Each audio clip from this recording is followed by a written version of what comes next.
Hey friends, thanks for joining me. Today's practice will focus on moving the spine in all 7 directions.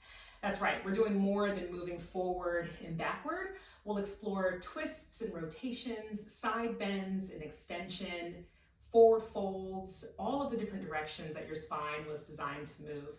I want to encourage you as we move through the sequence to really embrace the concept of ease with effort, meaning you may want to wrench yourself into certain positions or muscle your way into them when you find moments of stiffness, but really pull back, take a breather, and allow ease to help you find your expression of the postures tonight.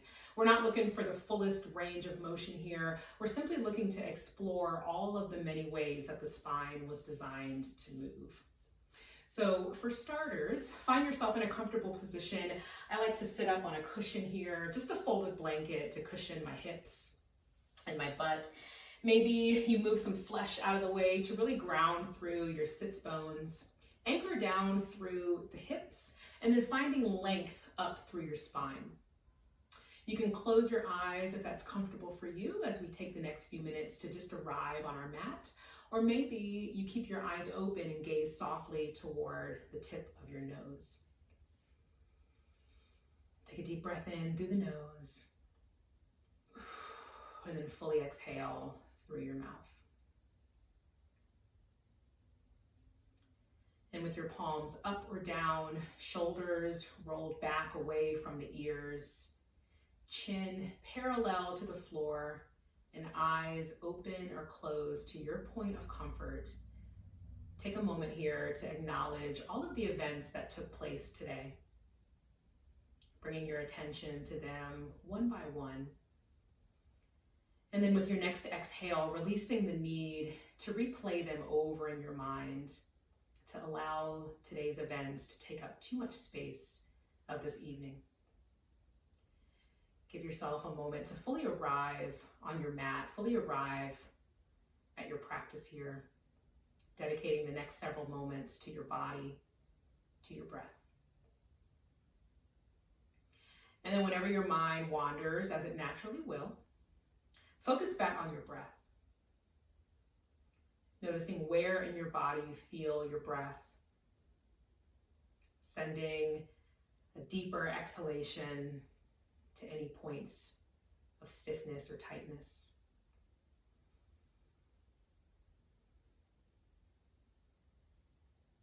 Lengthening the spine is one of the 7 directions here, finding axial extension.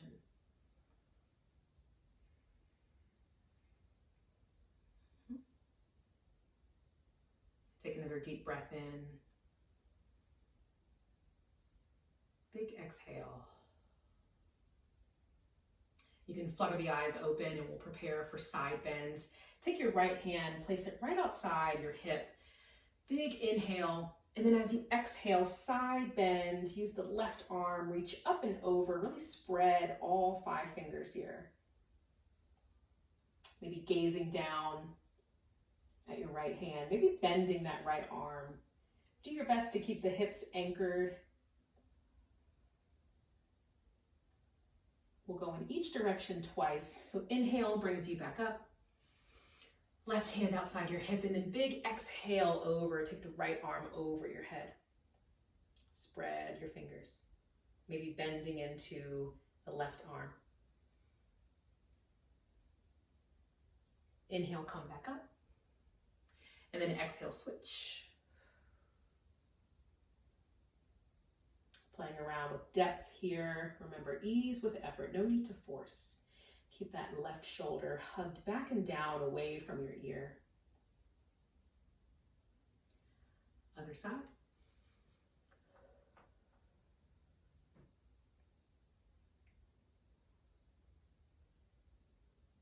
And then coming right back up to center. Take your hands on your knees, maybe scoot the hips back a little bit. Start to stir the pot, really big sweeping circles. I'm holding on to my knees as I go forward and back. Noticing all those sensations that run the span of the low back. Rounding the top of the spine on the way back. Sending the chest forward. Change directions here, big exhale.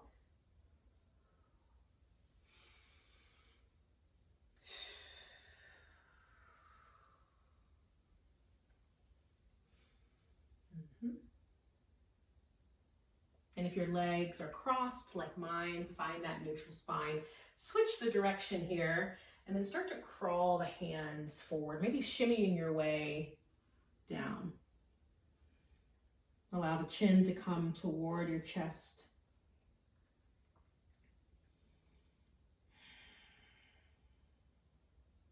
Relaxing your toes. And then slowly crawl your way back up. We'll switch the direction of the crossed leg. One last time. And then big exhale, walking yourself forward again.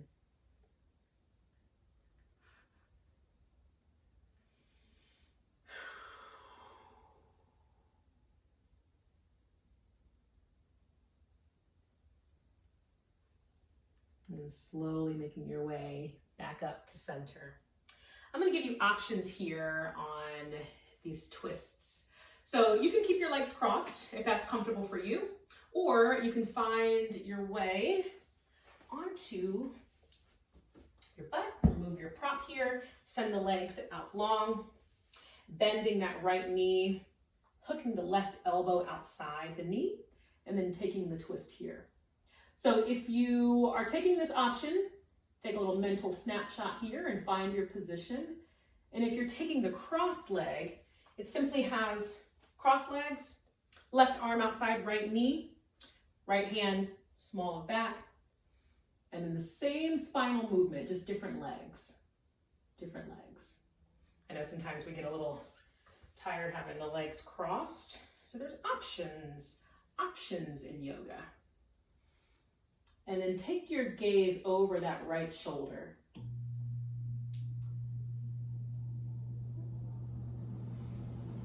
Your inhales allow you to sit up a little bit taller here. And the exhale roots the hips down deeper into the mat. One more breath here. And then as you exhale, unravel, decide what that looks like for your twist. If you're following me, now the left knee is bent. Right elbow outside left knee. Left hand right in the small of my back on the mat here, and then I'm going to take a twist. So once you find your position, once you feel stable in your twist, take your gaze over your back shoulder. Take your eyes with you.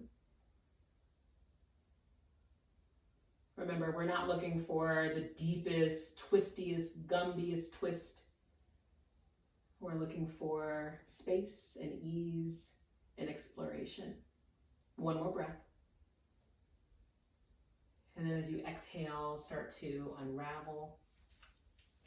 You can clear some space out of your mat and then rock forward onto all fours, tabletop position here. So your knees will be about hip distance. It's 2 fists distance apart. Hips are right on top of the knees. Fingers are spread nice and wide, all 10 fingers spread really wide. Shoulders are on top of your wrists. Tops of the feet are active here. And then hugging up the low belly just to prevent that dip and that slack in the hips. We're going to move through cat-cow. We're going to take it pretty slow. If you had that blanket and you want to cushion your knees, now's a good time to do that. On your next exhale, press the mat away, gaze between your thighs, top of the spine rounds toward the ceiling. Pause here. And then as you let all that air out, belly lowers toward the mat, gaze lifts, send the chest forward, hips are up. And then take it the other direction, exhale.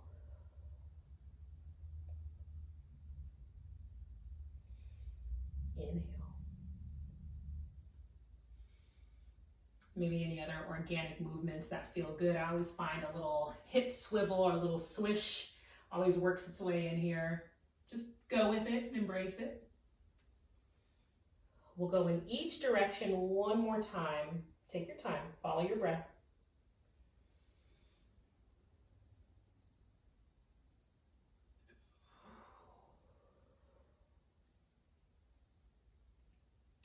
And then finding that neutral spine again. Take the knees as wide as your mat here. As wide as your mat. Big toes touch. Send the hips back toward the back edge of your mat. Your butt coming as close to your heels as is comfortable for you.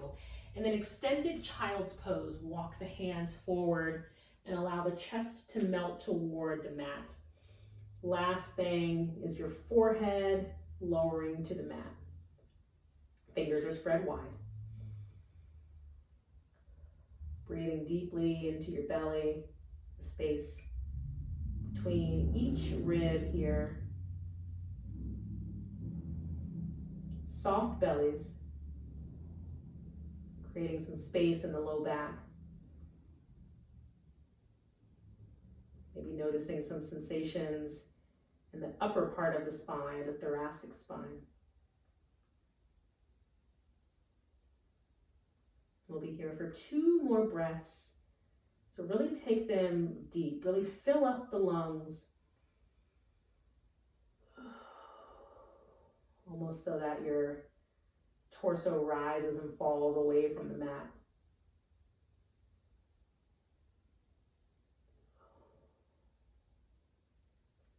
On that final exhale, you can walk yourself back into a tabletop. Bring the knees back, hip distance here. We're gonna work into downward facing dog. Maybe it's your first down dog of the day or in a while, so take it easy here. Walk the hands one distance forward, tuck the toes under. You're gonna send the hips up and back, finding length through your spine. Downward facing dog. So it's really ambitious, but it's not required to have your heels touch the mat. However, you want to find as much length through your spine as possible.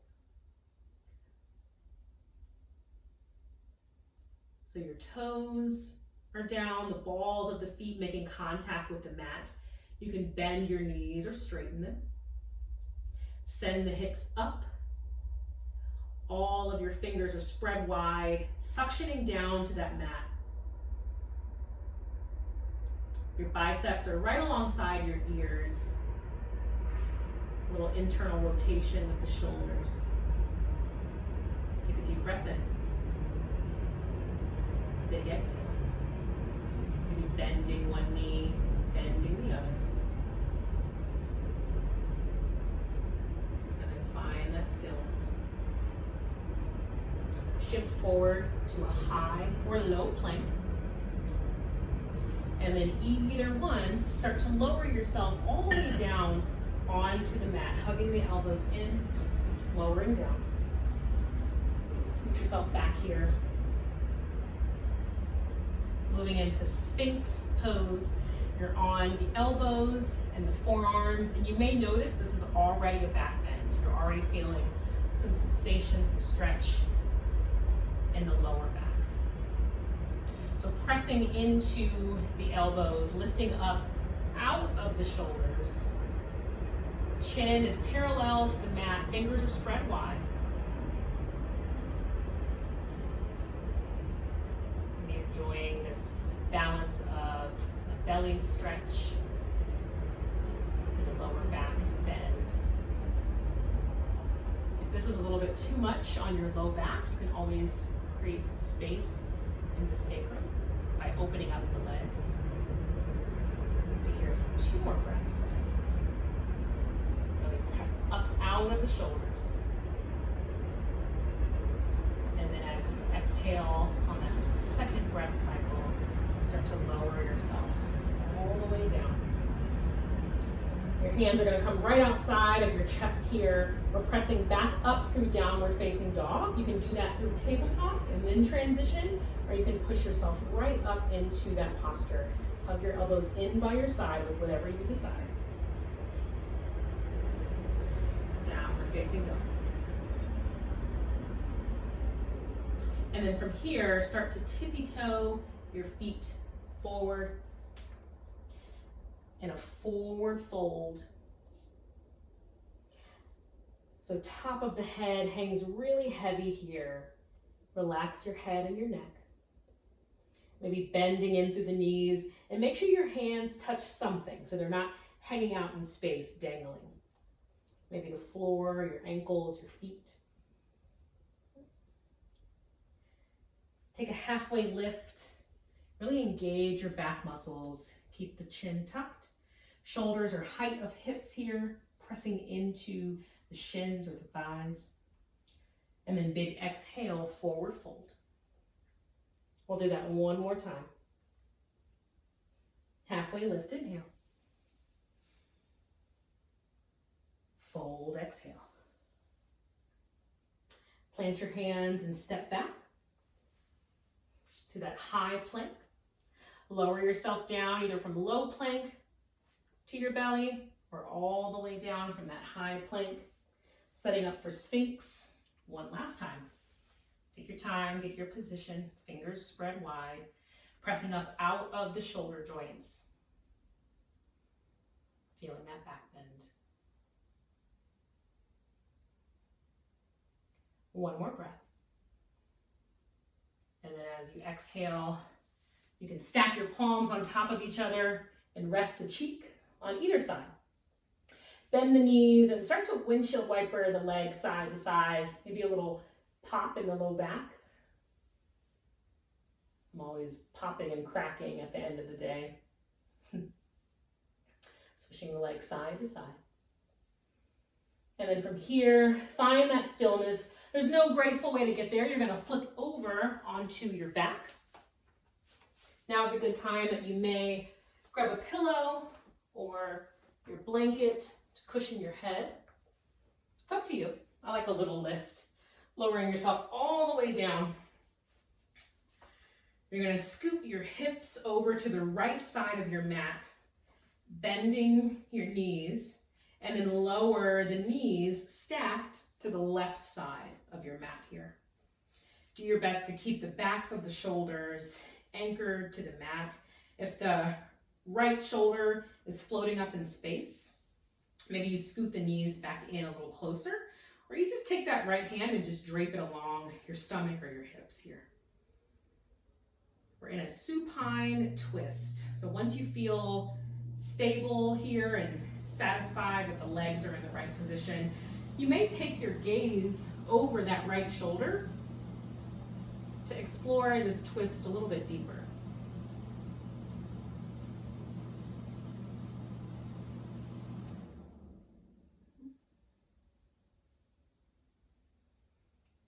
Deep breaths. Remember, as your mind wanders, just focus back on your breath, maybe sending a deeper exhalation to the low back area.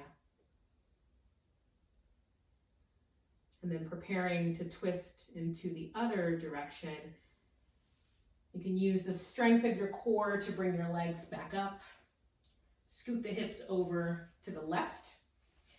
And then lower your knees over to the right. So same options here. Same goal of relaxing the backs of the shoulders to the mat. Maybe taking that left hand along your hip or your stomach.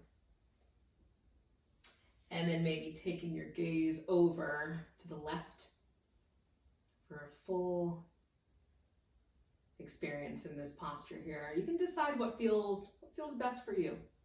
As long as you can breathe and enjoy the posture you're in good shape here.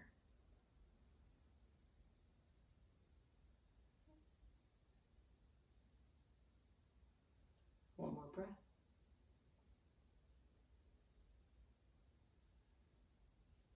And transitioning out of this posture, find yourself onto your back, relaxing here. Bent knees, so knees up to the ceiling, feet on the floor. Maybe if you have long arms like me, you can graze your heels there, not a requirement. We'll work into 3 bridge postures here, so you have options. I'll walk you through them. So pressing down into the feet, lifting the hips. Aiming for a straight line here. We don't need excessive hyperextension. Engage the glutes, press down into the feet, holding here. slowly start to lower from the top of the spine all the way down. And then briefly hug the knees into the chest. Replant the feet, and this time I'll give you an option to go a little bit higher here. So same setup, pressing into the feet, lifting up. Maybe you walk the hands underneath, interlace your fingers, and use your triceps as leverage to lift you up. Holding here. Do your best to keep the knees in line with the hips, about 2 fists. Try not to let them fall open. You got this. If you have your hands clasped, gently release them and then slowly lower down. Once again, hug the knees into the chest. Release the feet back to the mat. Pause here. Last time, lifting up. Options to stay here, to clasp the hands. Option to extend right leg, keeping the knees in line. And then extend left leg, keeping the knees in line. And then slowly lowering down. Hugging the knees back in, maybe curling up into a tight ball here. And then lowering all the way back down into your final resting posture. So if you're resting, if you're at home, I encourage you always to lay down in Shavasana as long as you need. As long as you need. I hope you enjoyed this practice, exploring all the different directions that the spine can move. Just a little sample here and there of rotations and twists, of forward folds and back bends, finding length, doing more than moving forward and backward. Thank you for practicing with me. I hope you have a lovely